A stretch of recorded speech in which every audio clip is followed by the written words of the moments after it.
Di sana Rasulullah pun membagi tugas kepada pasukannya, membarisi pasukan tadi sebagai bentuk persiapan untuk menghadapi pertempuran. Lalu beliau menunjuk satu yang terdiri dari komandan ya, menunjuk satu orang pemanah ulung. Nah, komandan ini diserahkan kepada Abdullah bin Jubair bin An-Nu'man Al-Ansari Al-Ausi.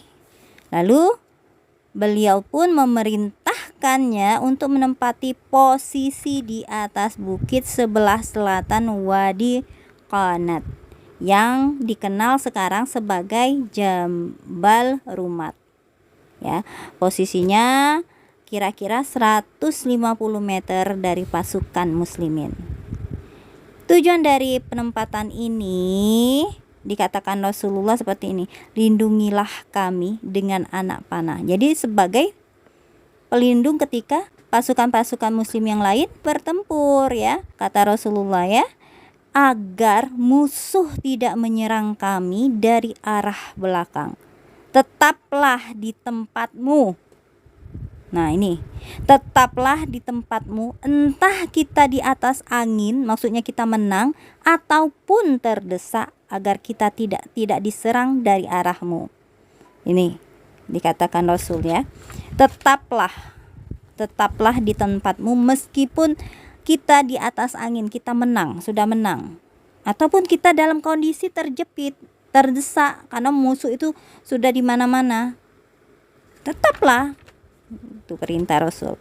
Beliau juga bersabda kepada para pemanah itu, lindungilah punggung kami. Maksudnya itu lindungilah Rasulullah juga dengan yang pasukan yang lain, karena di atas kan nampak kan, yang ke bawah ya. Jika kalian melihat kami sedang bertempur, maka kalian tidak perlu membantu kami. Mereka membantunya untuk melindungi saja, melindungi dari atas, tapi enggak usah turun ke bawah, maksudnya kayak gitu. Jika kalian melihat kami telah mengumpulkan harta rampasan, nih dikatakan Rasulullah, jika kalian melihat kami telah mengumpulkan harta rampasan, maka janganlah kalian turun bergabung bersama kami. Sudah jelas Rasulullah perintahnya kan? Nah, jelas banget. Nah, dalam riwayat Al-Bukhari disebutkan Rasulullah bersabda, jika kalian melihat kami disambar burung sekalipun, maka janganlah kalian meninggalkan tempat itu. Jangan meninggalkan pos di atas bukit tadi, kata Rasul. Kecuali jika ada utusanku yang datang kepada kalian. Nah, kalau ada utusan barulah kalian boleh turun. Jika kalian melihat kami dapat mengalahkan orang-orang tadi ya, musuh, maka janganlah kalian meninggalkan tempat. Tetap jangan meninggalkan tempat hingga ada utusan yang datang kepada kalian. Entah dia ada sesuatu yang menimpa, maksudnya yang terjadi di sana ya, di pasukan musuh itu ya. Orang musuh itu bisa mengalahkan pasukan muslim, pokoknya tetap saja di tempat, di bukit. Dengan ditempatkan orang-orang yang pemanah ulung tadi di atas bukit dan disertai perintah yang Rasulullah sebutkan tadi, maka beliau bisa menyumbat satu celah yang memungkinkan bagi orang pasukan Quraisy untuk menyusup ke barisan orang-orang muslim dari arah belakang. Nah, itu maksudnya tujuan strategi Rasulullah. Kan kalau sudah di atas nggak akan bisa lagi kan, kalau di atas sudah dikuasai. Misalnya pasukan musuh juga ingin di atas, sudah ada orang muslim, sudah ada pasukan muslim, nggak bisa lagi kayak gitu. Nah iya, makanya Rasulullah pintar, disuruhnya ke atas, menempati duluan. Kalau di bawah susah. Nah iya. Nah, pasukan muslim di sayap kanan dikomandani oleh Al-Munzir bin Amr. Di kiri, sebelah kiri, Az-Zubair bin Awam didukung oleh satu pasukan yang dikomandani oleh Mikdad bin Al-Aswad. Zubair yang di sayap kiri itu bertugas, maksudnya di sebelah kiri ya. Di sebelah kiri itu bertujuan untuk melindungi pasukan penunggang kuda. Tugas Zubair tadi. penunggang kuda Quraisy yang dipimpin oleh Khalid bin Walid yang saat itu masih kafir. Jadi pasukan kuda Khalid bin Walid tadi.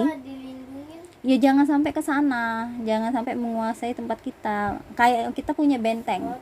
Orang Quraisy juga punya benteng. Nah, benteng kita itu yang harus dijaga kayak gitu kan. Nah, di baris sudah. Nah, itu.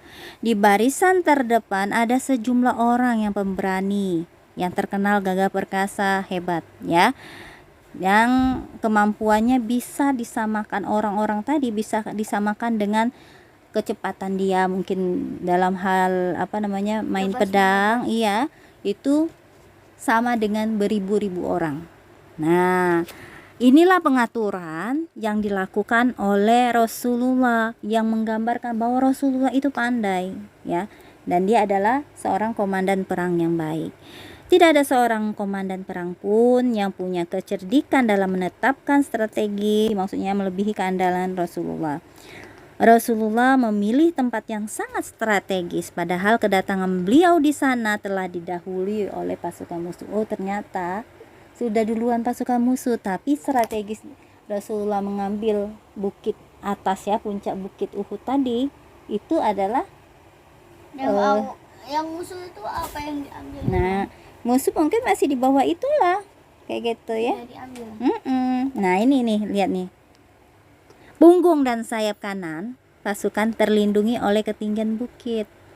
Jadi kalau dari apapun yang pasukan pemanah tadi sudah siap, sedangkan sayap kiri pasukan dilindungi oleh satu-satunya tebing yang ada di situ. Pelindung berarti tebing itu bisa ketika ini bisa berlindung di tebing tadi, atau enggak tuh bisa saja karena pasukan Quraisy itu enggak awas ya, bisa bisa jadi tergelincir. Iya, jika terdesak beliau memilih tempat yang relatif lebih tinggi. Tebing itu pasukan muslim juga nanti termasuk enggak sih? Ya enggak, sudah dipikirkan oleh Rasulullah. Nah, Rasulullah itu memilih tempat yang relatif tinggi dari pasukannya. Jika terdesak, anggota pasukannya tidak mudah menyerah lalu melarikan diri, yang justru membuat peluang bagi musuh untuk menghabisi dan melawan mereka. Jika mereka terus bertahan, musuh justru bisa mengalami kerugian yang besar apabila jika musuh berusaha untuk terus mendesak maju, sementara musuh tidak mempunyai pilihan lain untuk menyerang mereka dari sisi lain. Sebaliknya, jika kemenangan berpihak kepada pasukan muslim, maka musuh tidak dapat menghindar dari kejaran mereka karena sudah berada di tebing-tebing semua kan. Di samping semua itu, beliau telah menunjuk beberapa orang di bagian depan, yaitu orang-orang yang gagah dan pemberani. Begitulah Rasulullah mengatur pasukannya pada hari Sabtu 7 Syawal 3 Hijriah.